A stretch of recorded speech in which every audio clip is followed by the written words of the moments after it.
Tu es licencié. Avec effet immédiat. Je cède ton poste à mon ami de golf, Trevor.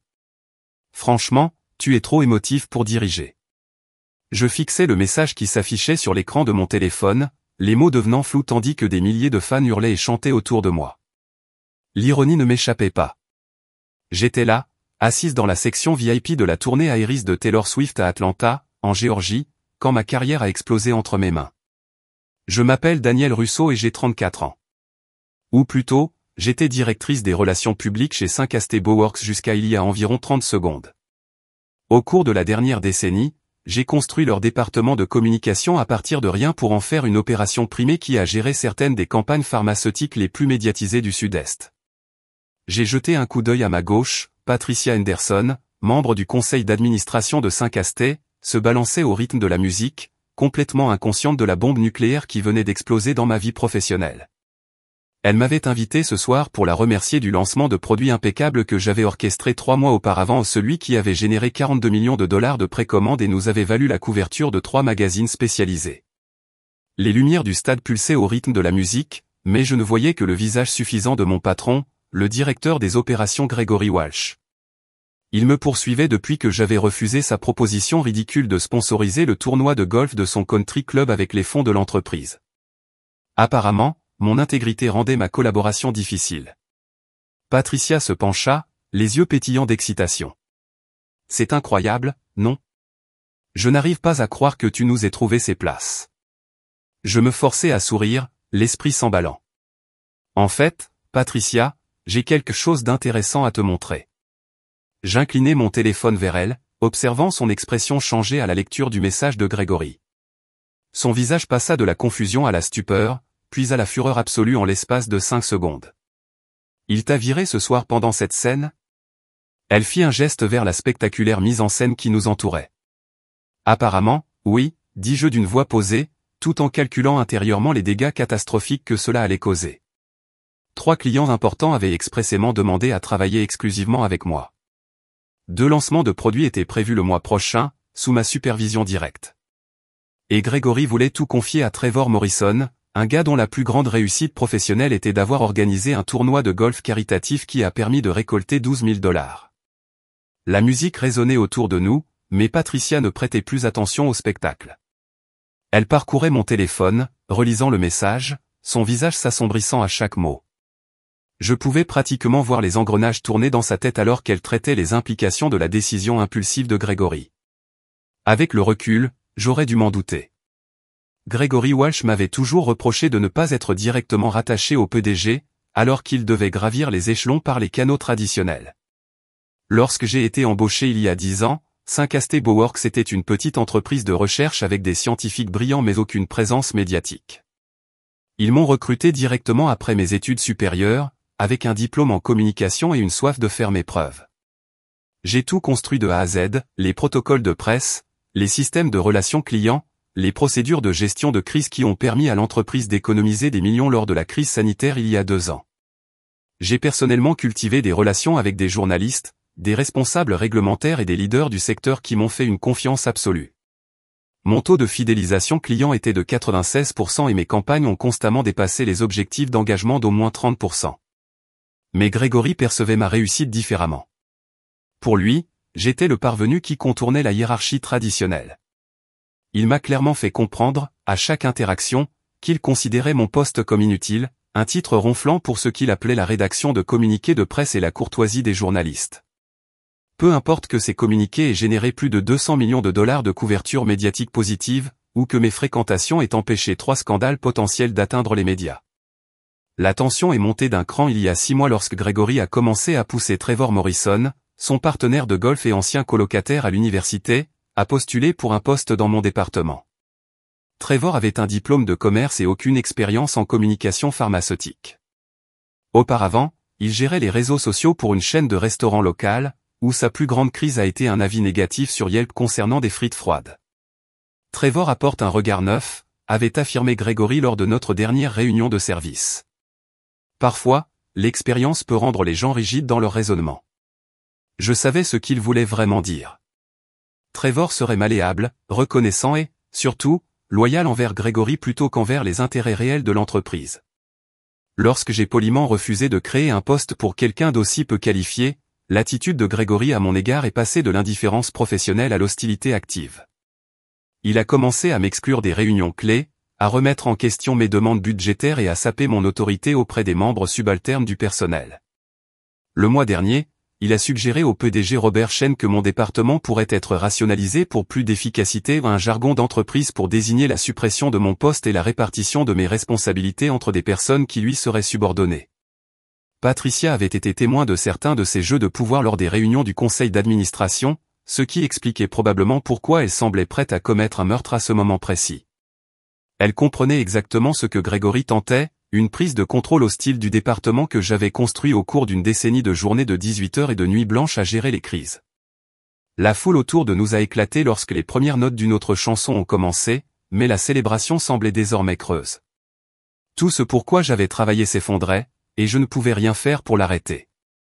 Le pire, c'était de réaliser à quel point Grégory avait parfaitement chronométré cela, un vendredi soir, pendant un concert, alors que les bureaux de la direction étaient vides et que je ne pouvais pas immédiatement réagir ou me défendre. Le lundi matin, Trevor était déjà assis dans mon bureau, répondant aux appels de mes clients, prenant des décisions sur les campagnes que j'avais passé des mois à développer. Mon téléphone a de nouveau sonné. Cette fois, c'était un courriel des ressources humaines avec pour objet « licenciement immédiat ». Intervention requise. Le message était professionnellement froid, décrivant la restitution des biens de l'entreprise, les détails du dernier chèque de paie et un rappel de mon accord de non-divulgation. Aucune mention de mes 10 années de service, des prix que j'avais remportés pour l'entreprise ou des relations que j'avais construites équivalaient des millions en valeur commerciale. En faisant défiler la page, j'ai constaté que Grégory avait déjà envoyé une annonce à toute l'entreprise. Trevor Morrison prend désormais la direction du service des relations publiques. Veuillez vous joindre à moi pour souhaiter la bienvenue à Trevor dans ses nouvelles fonctions et remercier Daniel pour son service. Vous m'avez remercié pour mon service comme si j'étais un stagiaire sur le départ, et non celui qui, à lui seul, avait propulsé 5 AST, de start-up inconnus à géants pharmaceutiques.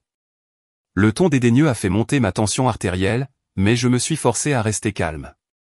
Patricia m'observait attentivement et je devais gérer cela avec le professionnalisme qui manquait clairement à Grégory.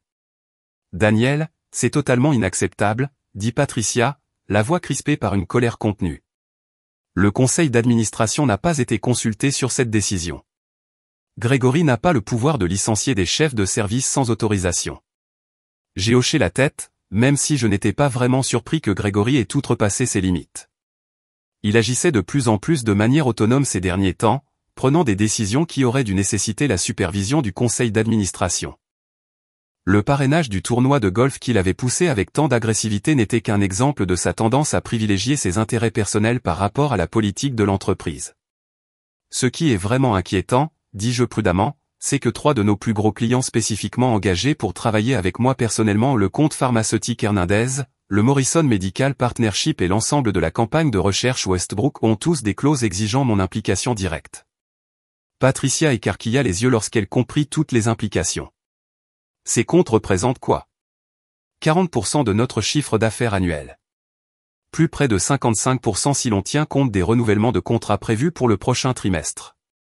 Je lui ai montré mon téléphone à nouveau, cette fois en ouvrant mon application de messagerie. Je reçois déjà des messages de clients me demandant si les rumeurs de changement de personnel sont fondées. Le concert continuait autour de nous, mais je pouvais voir l'esprit de Patricia travailler sur la crise que Grégory venait de créer. Mon licenciement n'était pas seulement une décision personnelle. C'était potentiellement une catastrophe pour l'entreprise. Sans mes relations établies et mes connaissances institutionnelles, ces clients pourraient s'en aller, emportant avec eux leur contrat de plusieurs millions de dollars. Nous devons convoquer une réunion d'urgence du conseil d'administration, dit Patricia en sortant son téléphone. Cette situation exige une intervention immédiate avant qu'elle ne détruise tout ce que vous avez construit.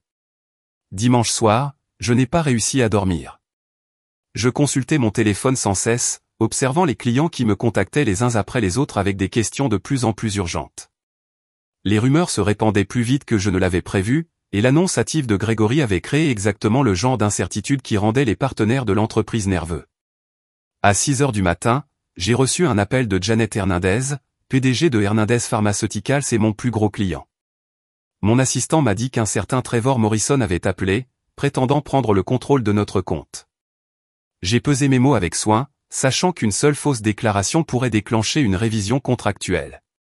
Il y a eu des changements internes chez Syncastet, Janet. Je ne suis pas en mesure de vous en dire plus pour le moment, mais je tenais à vous faire savoir directement que la continuité de votre compte est ma principale préoccupation. Daniel, tu sais que j'ai entièrement confiance en toi, mais mon contrat est avec toi personnellement.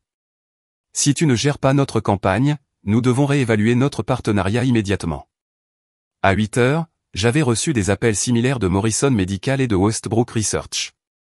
Chaque conversation suivait le même schéma, confusion initiale, inquiétude croissante, et enfin, menace à peine voilée de résilier leur contrat si je n'étais pas impliqué.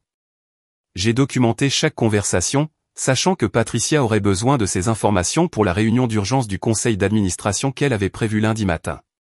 Trevor Morrison, quant à lui, semblait parfaitement inconscient de la crise dont il héritait. D'après mon ancienne assistante, Kelly, qui m'a tenu au courant par SMS tout au long du week-end, Trevor avait passé le samedi après-midi à mesurer mon bureau pour trouver de nouveaux meubles et à demander au service informatique de changer tous les mots de passe du service. Il avait également prévu une rencontre avec les jeunes collaborateurs pour lundi matin, prévoyant apparemment de se présenter comme leur nouveau responsable. L'assurance de Grégory était presque impressionnante par sa stupidité. Il avait sincèrement cru que me licencier réglerait ses conflits territoriaux, sans même en considérer les conséquences pratiques. Pour lui, les relations publiques n'étaient que du marketing glorifié, une fonction que tout diplômé en commerce compétent pouvait gérer avec un temps de transition minimal.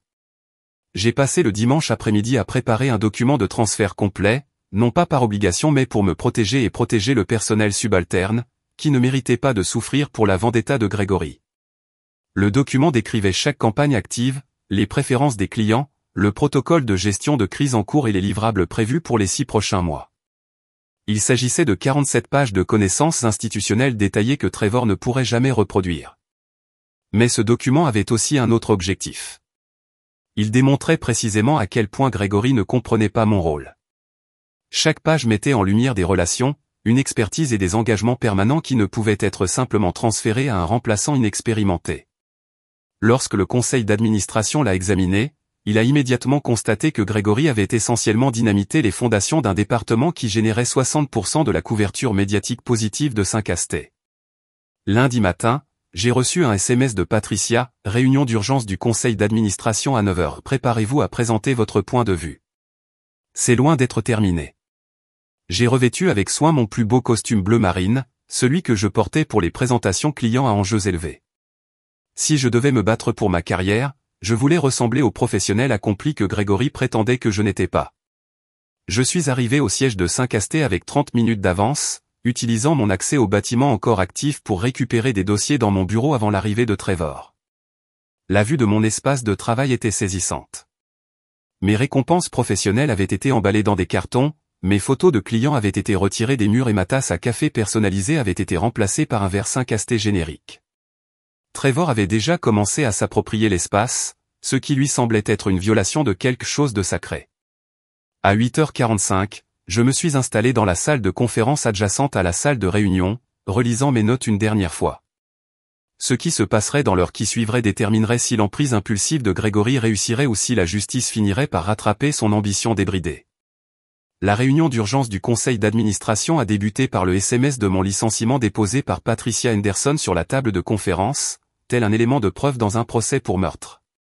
Les 7 membres du conseil l'ont lu en silence, leurs expressions oscillant entre confusion et indignation à mesure que les implications devenaient claires. Grégory avait licencié notre directeur des relations publiques par SMS. Patricia a annoncé, sa voix portant l'autorité de quelqu'un qui a passé 20 ans à bâtir des empires d'entreprise, lors d'un concert, sans consultation du conseil d'administration, il prévoit de la remplacer par quelqu'un dont les qualifications incluent la gestion d'un compte de médias sociaux de restaurant. Grégory Walsh était assis à l'autre bout de la table, son assurance habituelle visiblement ébranlée. Il s'attendait manifestement à une simple annonce de routine, et non à un examen de sa capacité décisionnelle par un tribunal. À côté de lui, le PDG Robert Chen semblait souffrir d'une migraine en temps réel. J'ai pris une décision stratégique basée sur l'efficacité du département, a commencé Grégory, mais Patricia l'a immédiatement interrompu. L'efficacité ? Laissez-moi vous donner quelques indicateurs d'efficacité. Elle ouvrit un dossier contenant les documents que j'avais préparés. Daniel Russo a généré 234 millions de dollars de couverture médiatique positive l'an dernier. Son taux de fidélisation client était de 96%. Elle a évité que 3 crises potentielles ne dégénèrent en scandale public, ce qui nous a permis d'économiser environ 50 millions de dollars en frais de gestion des dégâts. Thomas Wright, membre du conseil d'administration, se pencha en avant. Quelles sont les qualifications de Trevor Morrison? Le visage de Gregory s'empourpra. Trevor apporte une perspective nouvelle et une réflexion stratégique. Pour répondre à la question, Wright l'interrompit, quelle est son expérience en communication pharmaceutique? Il a un diplôme en commerce et de solides compétences en communication. Ce n'est pas ce que j'ai demandé. Le silence se fit tandis que Gregory peinait à expliquer les qualifications inexistantes de Trevor. Il finit par admettre que Trevor n'avait pas d'expérience directe dans le domaine pharmaceutique, mais qu'il était avide d'apprendre et apporter un précieux regard extérieur. Patricia sourit froidement. Point de vue extérieur, c'est comme ça qu'on appelle ça quand 3 de nos plus gros clients menacent de résilier leur contrat parce qu'ils ont expressément accepté de travailler avec Daniel personnellement. C'était une nouvelle pour Gregory, et son visage pâlit. Quel client? Hernandez Pharmaceuticals, Morrison Medical et Westbrook Research, ai-je dit, prenant la parole pour la première fois. Contrat d'une valeur annuelle combinée de 37 millions de dollars, avec des options de renouvellement d'une valeur de 42 millions de dollars supplémentaires sur les 3 prochaines années. Robert Chen a finalement retrouvé la parole. Gregory, dis-moi que tu as examiné les obligations contractuelles avant de prendre cette décision. Le silence qui suivit fut assourdissant. Gregory ignorait visiblement que mes relations clients étaient légalement protégées par des clauses d'exécution spécifiques. Il avait supposé que mon licenciement transférerait automatiquement toutes mes relations clients à Trevor, comme changer le nom sur une carte de visite. Sarah Kim, membre du conseil d'administration, a sorti son téléphone. Je reçois des appels de contact du secteur qui me demandent si Syncasté rencontre des difficultés financières. Apparemment, la nouvelle se répand que nous avons procédé à des changements soudains à la direction de services clés. L'industrie pharmaceutique est extrêmement axée sur les relations, ai-je expliqué. La confiance prend des années à s'établir et peut être détruite du jour au lendemain. Mes clients ne font pas seulement appel à Syncasté. Ils font appel à moi spécifiquement parce qu'ils font confiance à mon jugement, à mon expertise et à ma capacité à protéger leurs intérêts. Patricia hocha la tête. Ce qui nous amène à la vraie question. Gregory, avez-vous licencié Daniel à cause de problèmes de performance ou parce qu'elle refusait d'approuver votre proposition de sponsoring pour un tournoi de golf? La bouche de Gregory s'ouvrait et se fermait comme un poisson qui halète. La proposition de tournoi de golf avait été soigneusement documentée dans les procès-verbaux du conseil d'administration, y compris ma recommandation professionnelle contre l'utilisation des fonds de l'entreprise pour les événements de réseautage personnel de Gregory. Je pense, dit lentement Robert Chen, qu'il faut discuter immédiatement de la gestion des dégâts. La question n'est pas de savoir si Gregory a commis une erreur, mais de savoir si nous pouvons la réparer avant que le cours de notre action ne reflète ses défections de clients. Robert Chen se tenait à la tête de la table de conférence, le visage grave alors qu'il s'adressait au conseil. Mesdames et messieurs, nous sommes confrontés à une crise dont nous sommes entièrement responsables. La décision de Gregory met en péril nos relations clients les plus précieuses et constitue potentiellement une violation d'obligations contractuelles valant des dizaines de millions de dollars. Gregory tenta désespérément une dernière fois de se défendre. Je maintiens que cette décision de restructuration était nécessaire. Daniel était réticente aux idées nouvelles et difficiles à gérer lors de la mise en œuvre des changements stratégiques. Arrêtez. La voix de Patricia transperça la salle comme une lame de rasoir. Abordons cette résistance aux idées nouvelles. Daniel, veuillez informer le conseil de la dernière suggestion stratégique de Gregory. J'ai ouvert mon portfolio et j'ai sorti la proposition que Gregory avait soumise 3 semaines plus tôt. Gregory demandait l'autorisation pour Syncasté de sponsoriser le tournoi de golf annuel de son country club, pour un coût de 75 000 $. Il justifiait cela par des opportunités de réseautage avec des clients potentiels. Et votre évaluation professionnelle, demanda Robert. Je l'ai déconseillé pour plusieurs raisons. Premièrement, la clientèle du country club de Gregory ne correspond pas à notre marché cible. Nous sommes une société de recherche pharmaceutique, pas une marque de luxe. Deuxièmement, 75 000 $ représentent environ 15% de mon budget marketing annuel total, ce qui nécessiterait de réduire d'autres initiatives éprouvées. Troisièmement, l'idée de dépenser autant pour un tournoi de golf alors que nous demandons aux employés d'accepter des augmentations plus modestes en raison de contraintes budgétaires semblait problématique. Thomas Wright acquiesça d'un signe de tête approbateur. Cela ressemble exactement au genre de réflexion stratégique pour laquelle nous la payons. Le visage de Grégory rougit. Elle sape constamment les décisions de la direction et remet en question l'autorité. Elle remet en question le fait de dépenser l'argent de l'entreprise pour son passe-temps personnel. Patricia l'interrompit, c'est ce qu'on appelle faire son travail. Sarah Kim a levé les yeux de son téléphone, annonçant des nouvelles alarmantes. J'apprends que Hernandez Pharmaceuticals vient de publier un communiqué indiquant qu'elle étudie ses options de partenariat avec Syncasté. Le cours de son action a déjà chuté de 3% en raison des spéculations sur les perturbations de son pipeline. La salle s'est mise à chuchoter avec urgence tandis que les membres du conseil d'administration évaluaient les implications financières immédiates. Hernandez Pharmaceuticals représentait le plus gros compte de Syncasté, et toute perturbation de leur partenariat dévasterait les bénéfices trimestriels. Robert Chen s'affala sur sa chaise. Combien de temps nous reste-t-il avant que cela ne devienne un cauchemar en termes de relations publiques ? C'est déjà le cas, dis-je doucement. Les publications spécialisées suivent de près les annonces de partenariat. D'ici demain matin, toutes les agences de communication pharmaceutique du Sud-Est sauront que Syncasté a procédé à des changements soudains au sein de son service RP. Nos concurrents profiteront de cette instabilité pour proposer des offres de fidélisation à nos clients. La gravité de la situation semblait enfin dissiper les illusions de compétence de Grégory.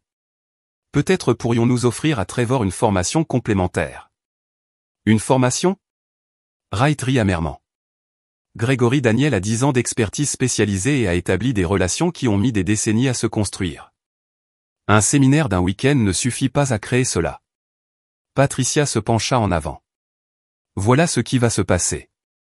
Grégory, tu vas appeler personnellement Trevor Morrison et lui expliquer qu'il y a eu un changement de plan.